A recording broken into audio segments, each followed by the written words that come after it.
What's up, income heroes, and welcome back to another awesome blogging video. Today's video, we're going to be looking at all of the various different plugins that I typically like to use on my websites and why, what I use them for, and everything like that. So here we go. You're going to find out what I use, and if you like some of what I'm using, you can use it. If not, then you can just avoid that one altogether. But you'll understand the individual reasons for every single various different plugin. Okay, so let's dive in.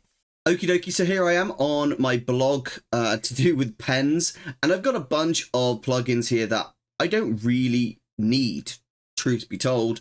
So I'm going to go through them, get rid of anything I don't need, and then keep anything I do need / do want. Okay, so first of all, I'm going to probably get rid of Gutenberg, and it's not because it's a bad plugin, it's a great plugin, but I've often had random bugs with this, so I'm just going to deactivate that and get rid of that. If I need to add it back later, I can. It's not that difficult to re-add it, but I found I get more bugs with it than I do without it.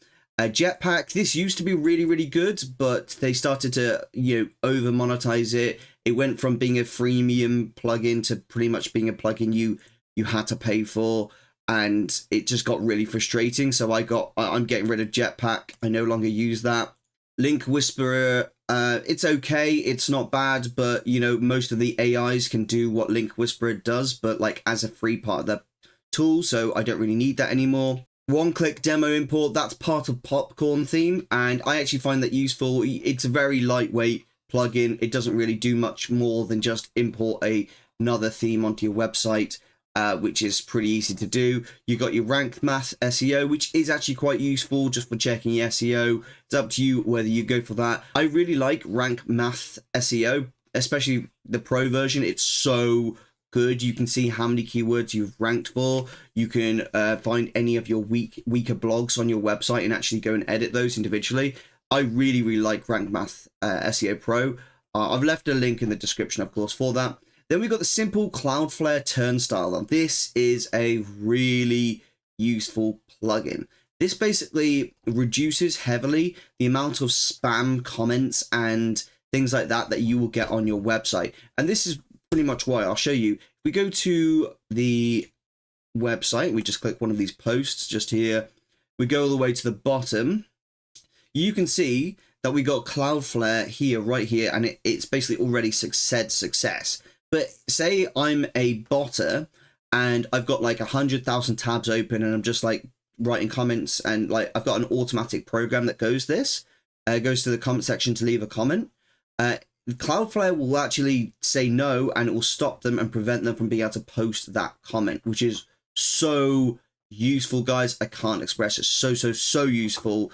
And yeah, it works really well. So I definitely suggest that. Not only that, but it's also really good for contact us pages. So if you have any sort of contact us page, not only that, but it's also really good for contact us pages, so that you can put, like, for example, like a form in, and they have to basically be confirmed by simple Cloudflare Turnstile to actually be able to submit like an email to you. This saves like loads of spam. Honestly, if you get spam, just consider checking out Cloudflare Turnstile. So easy to set up. You basically make an account on Cloudflare. There you go. Just go to Cloudflare, create your account, log in. Once you logged in, just go down to where it says Turnstile, click that, and then add on your site whatever sites you need, and very simply add in whatever site you want in there, and it's so easy. Then once you've done that, you'll just do the settings on your website here, and you'll actually put in any of these site keys and secret keys and all that shenanigans. Okay, so now we got the HostGator plugin. This is just a simple plugin that my hosting uses. We got WP Code Lite, which is just an automatic plugin that was installed on the website. And of course, we got Agility Writer right there. Agility Writer is just it's the main AI that I use, Agility Writer is. And what I find about that is it just makes it so much easier to post all of my blogs straight to my website with no messing about. It saves me so much time and effort. I love it, and I honestly don't want to bother without it, to be honest. Then we move on to Independent Analytics. This was another blogger actually suggested this one, and I absolutely love this plugin. But for example, if we were to look at my brother's website, since he started using it like just a few days ago, you can see his website's doing really, really well. And you can track all of the details and everything like that you want to track straight from there. It's a really, really useful plugin. And it's completely free. You know, I really like that type of thing altogether.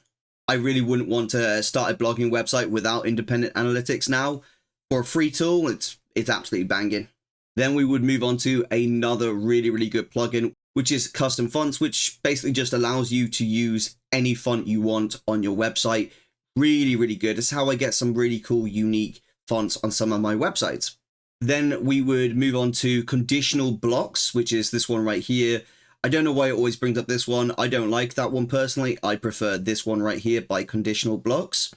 The reason I love Conditional Blocks is because, you know, it can allow you to do certain things. Like, for example, when I were to press like login here on one of my sites, it would now say log out because it recognizes that I've logged in. This is like a conditional block, so it changes depending on if you are logged in or logged out. And it can do this with a whole load of various different things. You can change how things on your website look depending on if you are logged in or logged out. And I really, really like that. It's also great because you can control how things look on mobile versus your computer and things like that. That's really, really good. For example, on certain things on mobile, I don't want an image to appear. I just want it straight away writing. And I can control that with conditional blocks. It's really, really good. Formidable Forms. Here's a really, really good one. And it's actually two alternative ones I use. And it depends on what I'm using them for. But typically, I use Formidable Forms. And this is just so that you can create a contact us page. It's ridiculously easy. In fact, I need to have one for this website. So we can quickly just set that up right now. So let's install that. Okay, that's activated. Now we need to go to our contact us page if we even have one. Okay, there's actually no contact us page on this website at the moment, so we are going to have to add one real quick. Super simple, super easy. Let's just call it contact and then just leave it at that. And then what we'll do is we will quickly go to Formidable Forms, which you can see just here in the sidebar. Press on that. You can press dashboard settings, whatever it is you want to press. And then what we're going to do is add new. And what we will do from there is just add a very simple contact us page. There you go. Use the template. And we will have these go to theorandwhatblogs@gmail.com, like so. Of course, the Formidable Form will then send you an email. You just copy and paste the code they send. You save that code in. Okay, now you can just go ahead and press use template once you put the code in. Okay, and brilliant. Just like that, we are done. It is so easy. Now we can just press save. So this has got name, last name, email, subject, message, all that type of wonderful stuff. Sometimes they have like a certain amount of like characters that you've got a max on. So you can change that if you want to, or leave it however it is, like so. What we're going to do is insert on existing page, or we could just take the short code like that. I prefer the short code. I find it easier. And then I can actually put it in right there.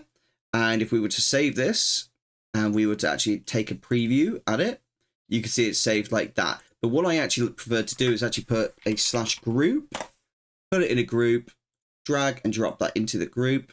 And then we can actually control the size of this that we want. So if we want it a bit smaller, we can have it like 1,000, like so. And it should be a bit smaller, like so. There you go, just like that. So it's a lot easier to kind of look. People can drag and drop it, everything like that. Now, what you will find here is, yes, that's a contact us page, but anyone can send us a message right now. And I don't want that to be the case. I want that to be only people who are confirmed as real people to be able to send messages. So from here, I can just go back to my website. I can go to the Turnstile. I can go to the Turnstile plugin. Okay, we can press settings on the Turnstile plugin. We can go down to where it says Formidable Forms right here, and we can tick enable on Formidable Forms. And it's just before the button, so we can save those changes now. And we can refresh the page. And what you'll now find is it will prevent people from actually sending messages unless they have been confirmed by the Cloudflare plugin, basically saving you loads and loads and loads of botters who are potentially going to, spam you with various different affiliate links and things like that. Okay, so just like that, we've actually got the contact us page all set up for the website. Okay, and then apart from that, all the other plugins are things like membership plugins or things like that. It depends on really your monetization strategy. But if I was trying to have a membership on my website or trying to sell courses, I would strongly suggest going for MemberPress. I would use MemberPress because you are still in control. If you're putting all your content on another platform, you're not in control of that content. It's not really your content. What you're doing is you're posting it on another platform. When you're posting it on your own website, you are control of that. Like you control everything, like every step of the process, right? Whereas on another platform, you're not in control of that. So I don't personally like that. I prefer to stick with MemberPress because it's all on my own website then.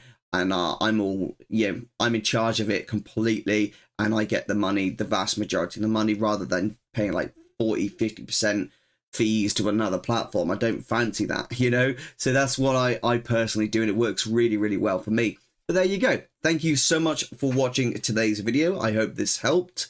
Just talking really quickly about plugins. Thanks for watching, and I'll see you in the next video.